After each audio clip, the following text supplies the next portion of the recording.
on the sand. But you might actually see them go over the top of the tunnel and pick up some of the food that's on the top of the tunnel. The top of the tunnel is the bottom for that. So once again, if you'd like to watch, please stay on the non-moving side of the walkway so you can get a good view. And that way the people who want to go back and forth can use the moving side of the walkway. So you'll probably notice that the biggest sharks in the aquarium are the big 7-gill sharks. Don't seem to be very hungry. That's because we feed them at different times. Those guys eat every Thursday and Sunday, so they ate this morning, and we actually target feed them. That means that divers go in with them, and they feed those sharks especially to make sure that they don't compete with the other animals for food. So it's a very important ecosystem here in the San Francisco Bay. There's a lot of diversity and a lot of life. And the way that we can protect that life is by protecting our freshwater flows. The more fresh water flows into the bay, the more that water, the more that brackish bay water can support the life that lives in the bay. So we want to use good water conservation techniques for ourselves to keep those freshwater flows very strong. Using up a little bit less water than you might typically do in a shower. But it also means choosing food that doesn't use too much water to produce. So the more meat we eat, the more water is used, because it takes more water to produce meat than it does to produce vegetables. And also, advocating for good water quality and making sure that our industries and our farms also conserve water. And by doing that, we can make sure that there's enough water for everyone, not just enough water for us, but enough water for the bay so that these animals can have a good and healthy life. So I'm going to be here for a little bit longer to kind of tell you a little bit more about what's going on. But if anybody has any questions about the feeding or about the animals in here, I'll be happy to answer those.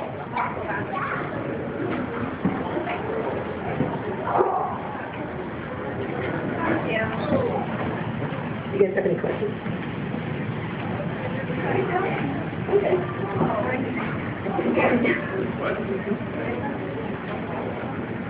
So once again, my name is Carrick. Feel free to ask if you have any questions about the animals or how they eat or what we're feeding them. There are also some seafood watch guides that I placed on the silver rail towards the end of the tunnel, and please feel free to pick those up. They'll tell you a little bit more about how to eat sustainable seafood to help to protect our animals and their food sources as well.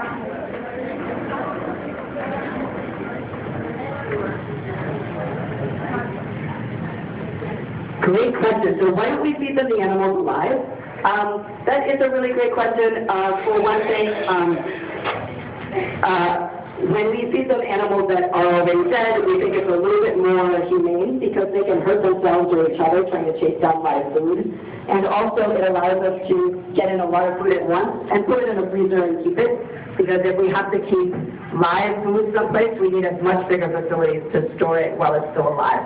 So it's much easier and it's much safer for our animals if we feed them food that is already frozen. But in order to make sure that there's enough vitamins and minerals in it, we add a little bit of vitamins back to the food sometimes to make sure that they're getting enough healthy food to eat. So thank you for that great question. Anybody else have any good questions? Any questions at all? I love questions. How about you? You have any questions?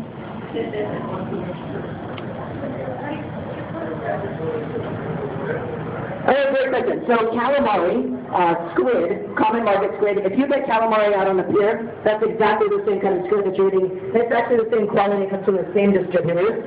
And we also have some capelin in here, which is a schooling fish.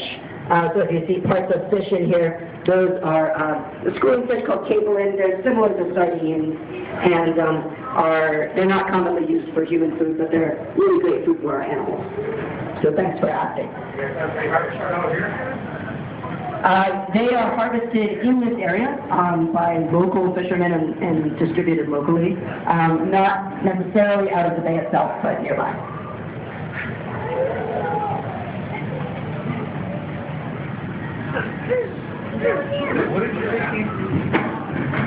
The striped sea bass are the ones that came from the East Coast from New Jersey. So those are the ones with the stripes along their bodies long-wise. and they're very popular game fish.